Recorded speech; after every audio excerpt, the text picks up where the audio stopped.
آپاچی، درنده آسمان، نماد قدرت، دقت و چالاکی. هلیکوپتری که تو لیست بهترین بالگردای تهاجمی همیشه رتبه اول رو داره.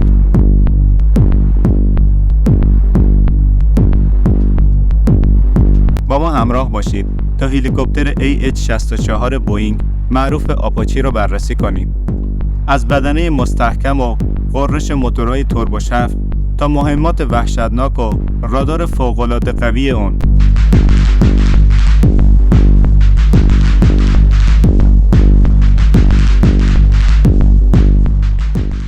سال 1972 به دنبال درخواست ارتش آمریکا برای ساخت یک بالگرد تهاجمی و ضد تانک جدید که جایگزین هلیکوپتر کبرا بشه، 5 شرکت از جمله شرکت‌های بوئینگ، لاکهید، هیوز و بیل طرح خودشون رو ارائه دادن.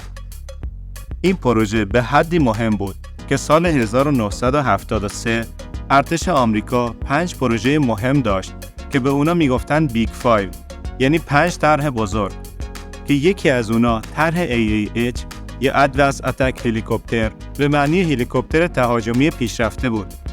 از بین همه این طرح‌ها طرح شرکت هیوز که YAH-64 بود انتخاب شد و از سال 1982 تولید اون آغاز شد. از اون زمان تا الان آپاچی آپدیت‌های زیادی داشته که مهمترین اونا مدل آپاچی AH-64D لانگبوه. اول از ظاهر و طراحی بدنه لانگبو شروع می‌کنیم. ظاهر آپاچی به صورتیه که علاوه بر شکل تهاجمی اون کمترین سطح برخورد هم داره. طول بالگرد 14 متر و 68 سانت و ارتفاع اونم 4 متر و 72 سانته. خدمه آپاچی شامل 2 نفره که کمک خلبان که نقش افسر اسلحه هم داره جلو میشینه و خلبان اصلی پشت سر کمک خلبان میشینه. البته طراحی اون به شکلیه که اگرچه خلبان پشت میشینه ولی دید کامل به کمک خلبان داره. خلبان و کمک خلبان هر کدومشون 2 تا نمایشگر رنگی دارن. هر کدوم از اونا به صورت جداگونه میتونن هلیکوپتر رو هدایت کنن و از سلاح‌های اون استفاده کنن. برخلاف اکثر هلیکوپترها که پره یا ملخ اونا 2 یا 3 تا تیغه داره، ملخ اصلی و ملخ دم آپاچی هر کدومشون 4 تا تیغه دارن که همین باعث میشه بالگرد سر و صدای کمتری داشته باشه و از طرفی چابکی بیشتری هم داشته باشه. این تیغه ها از فولاد ساخته شدن که در برابر گلوله های 23 میلیمتری هم مقاومن. یه چیز جالب در مورد پره های آپاچی اینه که هم تیغه های ملخ اصلی و هم تیغه های ملخ دم قابلیت تغییر زاویه دارن.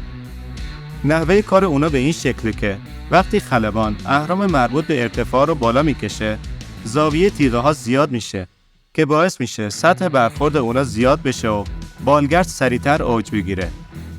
وقتی هم که اهرم رو پایین میاره، تیغه ها صاف میشن که سطح برخورد اونا کم میشه و در نتیجه هلیکوپتر سریعتر پایین میاد. خلبان یه اهرم دیگه هم داره که با اون هلیکوپتر رو به جلو، عقب یا چپ و راست میبره.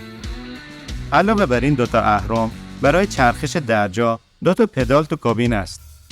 چرخش درجای بالگرد کاملا به عهده ملخ دمه. اگه خلبان پدال سمت چپ رو فشار بده، زاویه تیغه های ملخ دم زیاد میشه و هلیکوپتر به سمت چپ میچرخه. و اگه پدال راست رو فشار بده، این زاویه کم میشه و هلیکوپتر به سمت راست میچرخه. در مورد ملخ دم و نحوه کار اون و اینکه چطور این پره های کوچیک میتونن باعث نابودی هلیکوپتر بشن، تو ویدیو هلیکوپتر کاموف کاملا توضیح دادیم. لانگبو 3 تا چرخ ثابت داره که قابلیت گرفتن ضربه موقع فرود سخت رو دارن. طراحی آپاچی و چرخ‌های اون و همچنین صندلی‌های ضربه‌گیر خدمه باعث شده که اگه هلیکوپتر از یه ارتفاع 90 متری سقوط کنه، خدمه آسیب خیلی کمی می‌بینن. بین کابین خلبان و کمک خلبان یه سپر شفاف ضد انفجار قرار دادن تا در صورت برخورد مستقیم حداقل یکی از خدمه زنده بمونه. بدنه آپاچی از جنس آلومینیوم با مقاومت بالا و مواد کامپوزیتی ساخته شده تا در عین حالی که مقاومه سبک هم باشه. سیستم سوخت هلیکوپتر سیستم سلف سیلینگه که مانع نشت سوخت و آتش سوزی میشه. آپاچی 64D 2 تا موتور بهبود یافته، مدل T700 GE 701C جنرال الکتریک 2 طرف کابین داره. موتور آپاچی توربو شفته که اگه دوست داشتید توی ویدیو جداگانه در مورد اونا و نحوه کارشون توضیح میدیم. سرعت صعود یا همون سرعت اوج گرفتن بالگرد 14.73 متر بر ثانیه است و بیشترین سرعت اونم 293 کیلومتر بر ساعته. سرعت کروز آپاچی هم 266 کیلومتر بر ساعته. مدل‌های قبلی آپاچی اگرچه عملکرد خیلی خوبی داشتن، ولی عیب بزرگشون این بود که تو شرایط طوفان شن به خاطر کم بودن دید پرواز به اونا خیلی سخت بود و سامانه‌های دید در شب هیچ کمکی نمیتونستن بکنن. چیزی که تو نسخه AH64D مشکل را حل کرد و در واقع برگ برنده آپاچی شد این بود: رادار میلی موجی APG 78. قبل از اینکه در مورد این رادار فوق‌العاده توضیح بدیم، ممنون میشم ویدیو رو لایک کنید و کانال رو سابسکرایب کنید. رادار APG 78 میتونه همزمان 128 هدف رو رهگیری کنه و در لحظه با 16 هدف درگیر بشه. یه حمله اون میتونه در عرض 30 ثانیه انجام بشه. چیزی که در مورد این رادار خیلی جالبه اینه که از بین اهدافی که شناسایی میکنه 16 هدف برتر رو اولویت بندی میکنه و همین اثر بخشی رزمی آپاچی رو خیلی بالا میبره. APG 78 یه پوشش 360 درجه با برد حدود 15 کیلومتر رو توی شرایط آب و هوایی متفاوت فراهم میکنه که باعث میشه آپاچی تو هر آب و هوایی قابل استفاده باشه. این رادار قابل جدا شدنه و همه لانگبوها این رادار رو ندارن، ولی رادار APG میتونه اطلاعات رو شیر کنه و توی عملیات کافیه که یکی از آپاچی ها این رادار رو داشته باشه تا اطلاعات رو به بقیه بالگردا بده. این همون سامانه لینک 16 که در موردش تو ویدیو بمب‌افکن B2 توضیح دادیم. علاوه بر این رادار، بالگرد مجهز به GPS، سامانه دید در شب و حسگرای مادون قرمزه. دوربین دید در شب به کلاه خلبان وصله و همراه با حرکت سر خلبان میچرخه. سیستم هدفگیری هم شامل 2 بخشه: قسمت MNSA که برای شب استفاده میشه و توانایی بزرگنمایی چند برابری توی شب رو داره، و قسمت MDSA که برای روز استفاده میشه و میتونه رنگا رو از فاصله زیاد تشخیص بده و فاصله یاب لیزری هم داره. کلاه خلبان و دوربین روی دماغه به اسلحه زیر بالگرد وصلن و اسلحه هم با حرکت سر خلبان میچرخه. یعنی کافیه خلبان فقط به یه نقطه نگاه کنه تا اسلحه هم دقیقاً همون نقطه رو نشونه بگیره. این اسلحه مدل M230 چینگان با کالیبر 30 میلیمتره. این تیربار میتونه هر دقیقه 600 گلوله رو شلیک کنه و یه خشاب 1200 تایی داره. برد اونم 3 کیلومتره. این تیربار میتونه تقریبا 180 درجه به سمت چپ یا راست، 60 درجه به پایین و 11 درجه به سمت بالا بچرخه. شاید مهمترین قسمت مهمات آپاچی لانگبو موشک‌های AGM 114 هلفایره.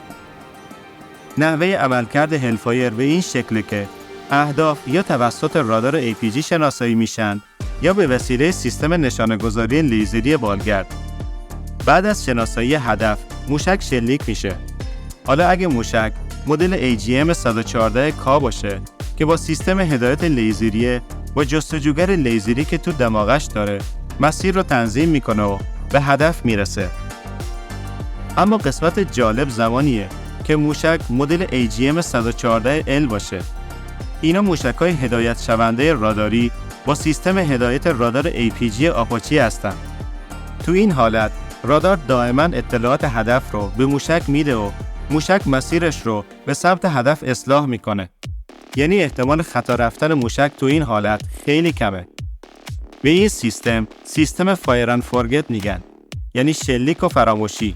دلیل این نامگذاری اینه که بعد از شلیک هلفایر، هلیکوپتر میتونه از محدوده خطر دور بشه و رادار خودش موشک رو هدایت میکنه.